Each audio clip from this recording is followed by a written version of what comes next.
안녕. 오늘은 경욱의 수. 경욱의 수는 초등학교 때부터 쭉 해왔었어. 근데 이제 뭐 수학이라는 게 원래 그렇잖아? 예전에 배웠던 거를 전혀 안 쓰는 게 아니야. 초등학교 때 배운 방법, 중학교 때 배운 방법, 고등학교 때 앞으로 배우게 될 방법이 있을 건데 그것들을 앞에 배웠다고 안 쓰는 게 아니기 때문에 그냥 한번 쭉 돌아보는 그런 시간이다. 오늘은 과거 어떻게 해왔는지. 그러고 나서 이제 고등학교 때는 그거를 조금 더 뭐랄까 고등학생스럽게 그냥 멋져 보이게 어려워 보이게 좀 포장해가지고 문제를 푼다고 생각하면 될 것 같아. 예를 들어서 주사위 한 개, 그래 동전 하나하고 주사위 하나를 던졌어. 그러면 총 몇 가지 경우가 나오니? 뭐 이런 게 경우의 수인 거잖아. 몇 가지 경우가 나와? 그래 12가지가 나오지. 어떻게 12가지인지 알았지? 초등학생들은 이렇게 한다 이거지. 동전을 하나를 던지면은 앞면과 뒷면이라는 두 가지 경우의 수가 나와요. 앞면을 보통 H로 쓴다. 뒷면은 보통 T로 쓰지. 헤드 앤 테일. 그래서 동전이 앞면, 그다음에 동전이 뒷면 나올 수 있어. 그랬을 때 동전이 앞면 나왔을 때 주사위를 던지게 되면 주사위는 6가지가 있는데 앞면 나오고 주사위 1 나오고 2 나오고 3 나오고 4 나오고 5 나오고 6 나온다. 이런 식으로. 그 다음에 여기다 쓸까? 동전의 뒷면이 나오는데 주사위는 1이 나오고 2가 나오고 3 나오고 4 나오고 5 나오고 6 나온다. 이런 식으로 초등학교 때는 개수를 일일이 다 하나씩 셌단 말이야. 그래서 몇 개야? 6개, 6개, 12개네. 이런 식으로 계산을 했었지. 이렇게 경우의 수를 일일이 세는데 내가 이렇게 선을 막 그려가면서 셌잖아. 이거를 뭐라고 하던데 이 그림을 뭐라고 하는지 알아 혹시? 거책거지 말고 이런 거를 수형도라고 한다. 수형도. 자, 앞으로 쌤이 노가다를 하라고 하면은 수형도 그려가지고 하라는 뜻이야. 알았지? 직접 경우를 하나하나 세라는 말이지. 그러니까 수형도를 꼭 안 그려도 상관은 없는데 어쨌건 이런 방식으로 세달라는 거야. 수형도, 수는 나무 숫자야. 뭐 이건 형태, 그림. 이게 나뭇가지처럼 생겼나 봐. 그래? 난 잘 모르겠지만 아무튼 그래서 이런 걸 수형도라고 한다. 초등학교 때는 이런 방식으로 수형도를 그려가지고 셌어. 근데 중학교 때는 어떻게 썼냐면 너희들이 이제 그 12개라고 바로 대답한 그 방식. 동전 하나와 주사위 하나를 던졌는데 따로따로 생각을 하는 거야. 동전 하나하고 주사위 하나를 던졌잖아. 동전 하나를 던졌을 때 나오는 경우의 수가 2가지란 말이지. 2. 주사위 하나를 던졌을 때 나오는 경우의 수는 6가지란 말이야. 그래서 이거를 2개를 곱했다 라는 거지.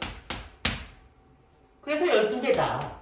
이렇게 경우의 수를 따로따로 뭔가 2가지 일을 했는데 동전 하나 던지는 것과 주사위 하나 던지는 것 뭔가 일을 2가지를 했는데 얘네들의 경우의 수를 따로따로 써가지고 둘을 계산을 해서 그 경우의 수를 구할 수 있었다. 근데 그 계산하는 방법이 곱하기만 있냐? 아니다. 더하기도 있다. 요거잖아. 그치? 그래서 그 곱하는 것을 곱의 법칙, 더하는 걸 합의 법칙 막 이래가지고 중학교 때 배웠단 말이지.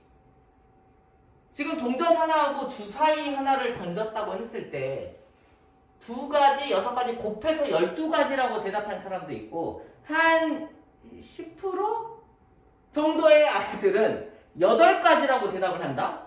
이 더하기 이웃해서 말이야.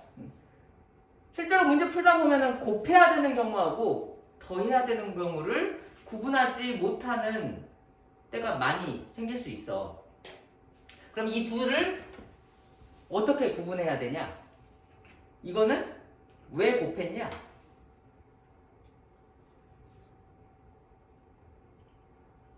라고 물어진다면 나는 이제 이렇게 대답을 하는 거야.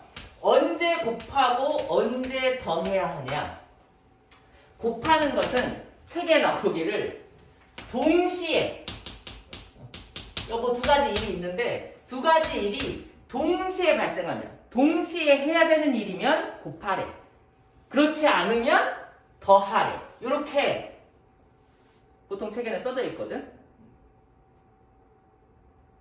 그럼 내가 동전 하나를 던지고 주사위 하나를 던지고 이게 던졌을 때 총 12가지 경우 이걸 질문을 했는데 그럼 동전 하나 던지고 주사위 하나 던졌을 때 12가지 나왔다? 이 동전 하나와 주사위 하나 던지는 것은 동시에 하는 일이 맞아? 그래서 곱해준 거야? 그렇다면 만약에 내가 아침 먹고 동전을 하나 던졌어. 그 다음에 점심 먹고 주사위 하나를 던졌다? 그랬을 때 나오는 경우의 수는 그러면 총 몇 가지야?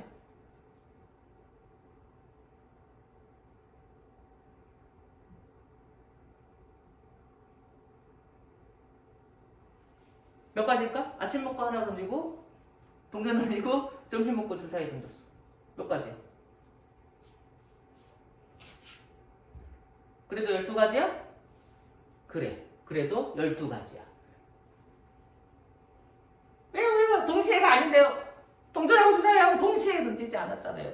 라고 하는 아이들이 있을 수 있는데 여기서 말하는 동시에라는 것은 여기서 말하는 건 동시에라는 것은 시간상으로 동시에 라는 뜻이 아니고 너희들이 이해할 때 두 가지 일을 꼭 다 해야 하면 동시에라고 생각하면 돼. 그러니까 내가 동전 하나하고 주사위 하나를 던지라고 했잖아. 던졌을 때 몇 가지 경우냐고 물어봤잖아. 그랬는데 동전 하나만 던지고 주사위는 안 던지면 안 되잖아. 둘 다 던져야 되잖아. 결국에는. 맞지? 그러면은 동시에라고 생각하면 된다 이거야.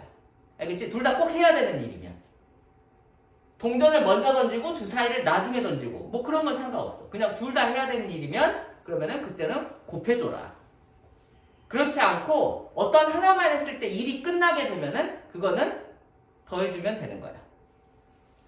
나중에도 계속 나올 거지만 어쨌건 이렇게 더하는 경우는 동시에 아니고 뭐 또는 한글로 표현하자면 또는의 상황인데 문제 풀 때 뭔가 분류해야 되는 상황이 나올 수 있어. 분류. 뭔가 분류가 필요할 때는 덧셈을 이용해준다. 라고 생각해주면 될 것 같고 그리고 동시에는 둘 다 꼭 해야 되는 일 뭔가 해야 이제 문제에서 물어보는 일을 다 한 거야. 그런 상황일 때는 곱해주면 된다. 라고 생각해줘라. 알았지? 경우의 수에서 이론은 뭐 이게 끝이야. 수용도 그려봐. 그러니까 일일이 하나하나 세봐. 아니면은 여러 가지 같이 해야 되는 경우면은 그거를 따로 개수 세가지고 더하거나 곱하거나 해봐. 이거야. 더하거나 곱할 때는 동시에 해야 되는 일일 때, 동시에 시간상으로 동시에 아니고 둘 다 꼭 해야 되는 일이면은 곱해주고 아니면은 더해줘라.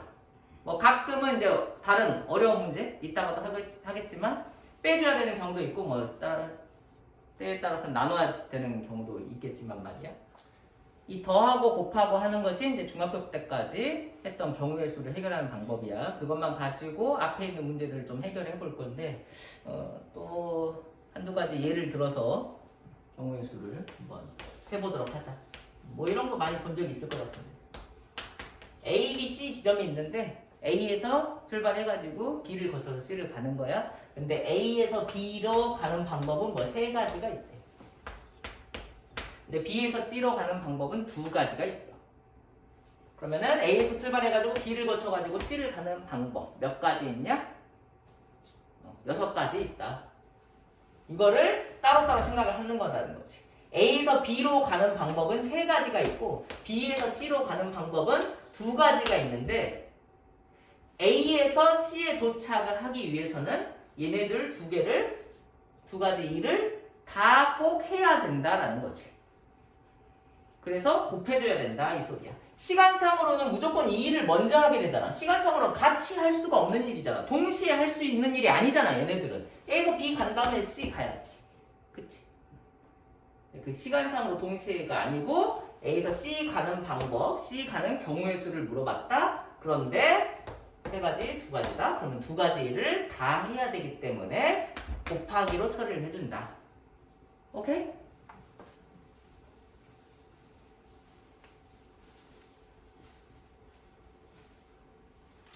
그다음에 뭐 곱하기 해야 되는 경우 중학교 때 했던 거 중에 뭐 이런 것도 사실 많이 했었지. 예를 들면 1, 2, 3, 4, 5 그래. 1, 2, 3, 4, 5 막 숫자 카드가 있어.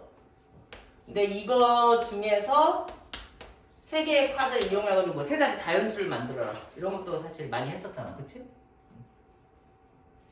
그럼 이거 어떻게 했었지? 그러니까 수용도를 그려도 된다 이거야. 앞자리에 1이 올 수도 있고 그 다음에 2가 올 수도 있고 너무 많네? 3이 올 수도 있고 4가 올 수도 있고 5가 올 수도 있는데 앞자리에 1이 왔을 때 뒷자리에는 2가 올 수도 있고 3이 올 수도 있고 4가 올 수도 있고 5가 올 수도 있잖아. 이렇게 그 다음에 앞자리 2가 왔을 때는 뒷자리에 1이 올 수도 있고 두 번째 자리에 이렇게 2는 모두잖아. 3, 4, 5 이런 식으로 3도 마찬가지. 그 다음에 1, 2 온 다음에는 여기에 3 올 수도 있고 4 올 수도 있고 막 이런 식으로 수용도를 그려가지고 1, 2 세줄 수도 있다. 그런데 어떻게 할 수도 있다? 앞자리에 올 수 있는 게 그럼 몇 가지야? 해봤더니 앞자리에 5가지가 올 수 있네. 근데 여기 두 번째 자리에는 여기 5가지가 올 수 있는데 이미 5가지, 요 5가지 중에 한 가지가 왔다면 여기 올 수 있는 건 4가지밖에 안 된다. 그렇기 때문에 여기는 4가지가 올 수 있고 그 다음에 여기에는 2개 빼고 3가지가 올 수 있다. 뭐 이런 거 해본 적 있지? 기억나지? 그래. 그래서 5, 4, 3. 여기에 카드를 놓는 방법이 5가지가 있고, 여기엔 4가지가 있고, 여기엔 3가지가 있어. 그러면 5 더하기 4 더하기 3이야? 아니야. 5 곱하기 4 곱하기 3이라는 거지. 빼고 뺐어? 동시에 하는 일이니까. 동시에 하는 일이라고. 맞아. 그래. 여기에 다 숫자를 다 놔줘야. 숫자를 다 여기다가 다 골라줘야 숫자가, 세 자리 숫자가 탄생하는 거잖아. 여기까지만 다 골라주고 여기 안 하면 안 되잖아. 꼭까지 다 해야 되는 일일 때, 그거를 동시에라고 우리는 생각하면 된다. 알겠습니까? 좋았어.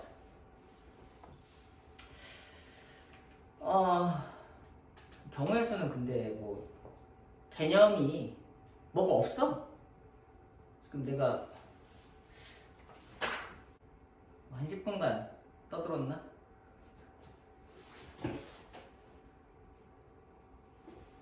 개념 설명이 끝이야 이게. 그래서 경우의 수 단원에서는 그 필수 예제 있잖아. 그 필수 예제가 그냥 다 하나하나가 개념이라고 생각하면 돼. 알았지? 개념 뭐 곱해라 더해라 이거밖에 없잖아. 그리고 다른 문제 이제 다 풀어내야 되는 건데 뭐 그런 단원도 있는 것이지.